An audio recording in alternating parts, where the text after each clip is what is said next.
This is Madhiha and I got selected in AMU this year and I got selected in class 11th humanities course.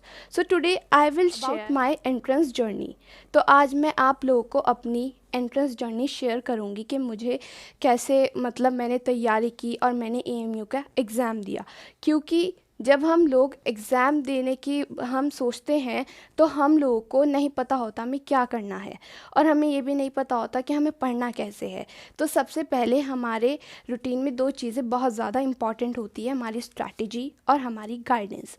अगर मैं strategy की बात करूँ तो उसमें हमें सबसे पहले होना चाहिए कि हमारे पास मटेरियल क्या है, हमारे पास बुक्स क्या हैं, हमारे नोट्स कैसे हैं, हमें कितना टाइम पढ़ना है और कितना टाइम किस सब्जेक्ट को देना है। जब हम लोग को गाइडेंस की नीड होती है तो हार्डली हमें बहुत कम लोग होते हैं हमारी सराउंडिंग्स में जो बता पाते हैं कि हमें कैसे पढ़ना है। तो इसलिए आपको कोचिंग की नीड पड़ती है, इसलिए आपके जो भी नियरेस्ट कोचिंग हो आप वहाँ जाके कोचिंग लें। एक तो कोचिंग का ये फ़ायदा होता है आपको पता चल जाता है, आपको वहाँ पे टीचर्स होते हैं गाइड करने के लिए कि आपको कैसे पढ़ना है और कैसे नहीं। क्योंकि अगर हम घर में करें तो हम लोगों को कोई नहीं बता सकता कि हमें कहाँ से पढ़ना है और कैसे पढ़ना है। आप कोचिंग जाएंगे तो आपको एक गाइडेंस मिलता है। तो कोचिंग कहीं ना कहीं ज़रूरी होती है और इसके बहुत ज़्यादा बेनिफिट्स भी हैं। अगर मैं बात करूं कि हमें तैयारी कैसे करनी है, हमें एंट्रेंस के लिए प्रिपेयर कैसे करना है, मतलब हमें क्या पढ़ना चाहिए और क्या नहीं पढ़ना चाहिए। सबसे पहले तो हमारा टाइम टेबल बहुत ज़्यादा इफ़ेक्टिव होना चाहिए। अगर आप मटेरियल की बात करते हैं तो सबसे पहले एनसीईआरटी बहुत ज़रूरी है। अगर आपको एएमयू या जामिया किसी के लिए भी एंट्रेंस देना है ह्यूमैनिटीज़ के लिए, तो आपकी सबसे पहले आपको एनसीईआरटी करनी है अपने प्रीवियस ईयर्स की। सबसे पहले आप एनसीईआरटी करें क्योंकि एनसीईआरटी मस्ट है। आप अगर एनसीईआरटी नहीं करेंगे और दूसरी बुक्स पे जाएंगे तो फिर आपके समझ में नहीं आएगा। तो इसलिए सबसे पहले आपको एनसीईआरटी बहुत अच्छे से रीड करनी है, बहुत ज़्यादा अच्छे से। फिर उसके बाद आप लोगों को क्या करना होगा, एनसीईआरटी रीड करने के बाद उस जो भी आप चैप्टर करते हैं उसके क्वेश्चंस लगाएं और उन क्वेश्चंस को अच्छे से पढ़ें। क्योंकि अगर आप पढ़ भी लेते हैं और आप उसको बाद में क्वेश्चंस नहीं करते, रिवीजन नहीं करते, तो आप बहुत जल्दी से भूल जाओगे, वो लॉन्ग टर्म तक आपके माइंड में नहीं रहेगा। तो इसलिए आपको एनसीईआरटी पढ़नी है, उसका रिवीजन करना है और उसके साथ साथ उसके क्वेश्चंस भी लगाने हैं।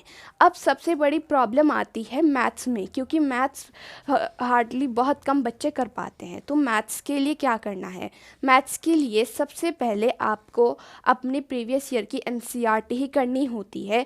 उसके अलावा आप कोई बुक ना उठाएं, आप सबसे पहले एनसीईआरटी देखें और आप एनसीईआरटी के क्वेश्चंस करें बहुत अच्छे से।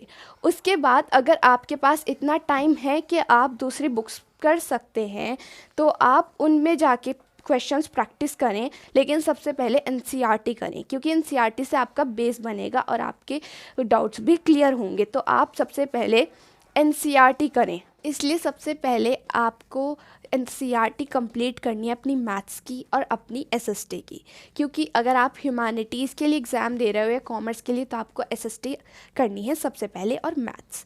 उसके बाद जब आपका ये दोनों कंप्लीट हो जाए, लेकिन आपको एक चीज़ का ध्यान रखना है कि आप जो है डिफरेंट टाइम पे गोल सेट करो कि मुझे इतने टाइम में इतना कंप्लीट करना है, क्योंकि एंट्रेंस के लिए हम लोगों के पास इतना टाइम नहीं होता है।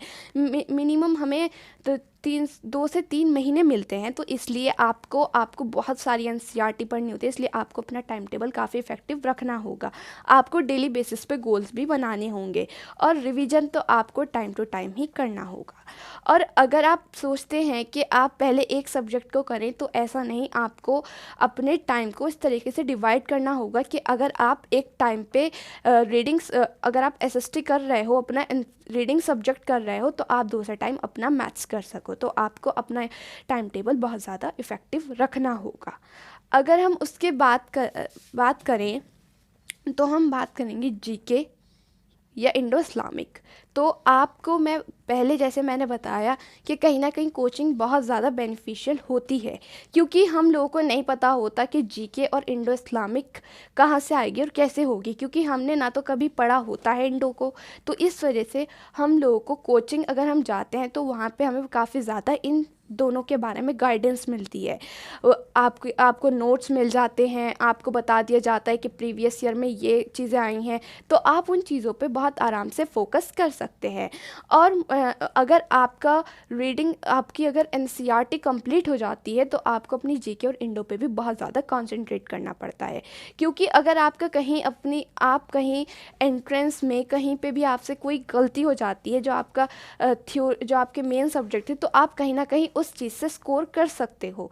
तो आप लोगों को इंडो इस्लामिक और जीके पे बहुत ज़्यादा कंसंट्रेट करना है, और आपको उसके लिए आपको कोचिंग जाना पड़ेगा, क्योंकि कोचिंग वहाँ पे आपको हर तरीके की फैसिलिटी मिल जाती है, क्योंकि वो आपको खुद बता देते हैं आपको कहाँ से पढ़ना और कैसे पढ़ना है। जब आपकी एनसीईआरटी, मैथ्स और एसएसटी की और जीके इंडो इस्लामिक कंप्लीट हो चुके हों, तो आप उसके बाद जो है प्रीवियस ईयर क्वेश्चन पेपर्स पे सबसे ज़्यादा फोकस करें, क्योंकि प्रीवियस ईयर क्वेश्चन पेपर से हमें बहुत कुछ आइडिया हो जाता है कि पेपर कैसा आएगा, तो हमें उस चीज़ पे भी ध्यान रखना है।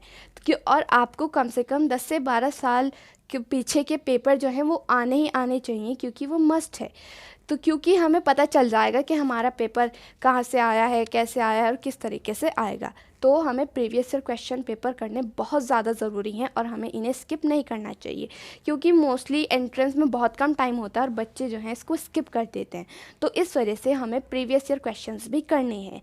अगर आपके पास फिर भी एंट्रेंस के लिए बहुत टाइम बचता है, तो आप फिर अपनी एनसीईआरटी को मैं बार बार कहूँगी बहुत ज़्यादा आपको रीड करना है। आपको कम से कम आपको रिवीजन कम से कम 3 से 4 बार तो करनी ही करनी है अपनी एनसीईआरटी की, क्योंकि ये बहुत ज़रूरी है, क्योंकि पेपर एनसीईआरटी से ही आता है कहीं ना कहीं। अब जब आपके पास जो इनफ टाइम बचता है, अगर एंट्रेंस के लिए एंट्रेंस का बहुत टाइम है आपके पास कि आप जो हैं और कुछ कर सकते हैं, आप कुछ और क्वेश्चंस कर सकते हैं, एनसीईआरटी को और अच्छे से रीड कर सकते हैं, तो आप करिए, वो बहुत अच्छी बात है।